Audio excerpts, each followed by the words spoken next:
Was the news of the first diagnosed case of Ebola in the U.S. Of course, it's been raging in Africa, specifically in the West African nation of Liberia, where over half of the more than 3,000 deaths have taken place. The Pentagon said today nearly 200 American workers are already on the ground there, with more than 3,000 U.S. troops to arrive soon. They will join in what could be a very long fight to contain the outbreak. Our own Dr. Nancy Snyderman has made her way there and reports tonight from Liberia's capital of Monrovia.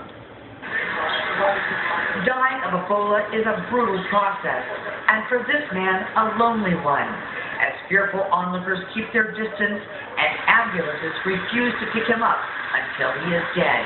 Today we watched as a 17-year-old girl named Jane was brought to Redemption Hospital and left in a wheelbarrow looking near death. But seconds later, she bolted up and tried to run away. She was stopped by her mother, who walked her back toward hospital staff who were dressed in their protective equipment. Fear of a virus few have ever seen up close, and one I have never encountered in my career as a physician until today.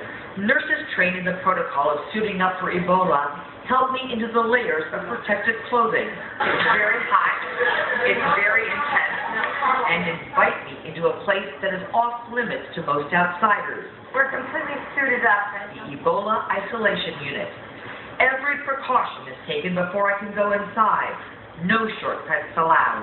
This used to be the labor ward, but now it's being used as a transition center. After walking through the hospital halls, we find the young girl and her mother. This is the young woman we saw they brought in earlier who tried to get away. Still on the sidewalk being questioned and screened. How long has she been ill? 2 weeks? Both are admitted to the hospital. She's obviously extraordinarily weak. They're going to bring her in here to evaluate her further. The mother is now considered at risk for Ebola, and she'll be evaluated too.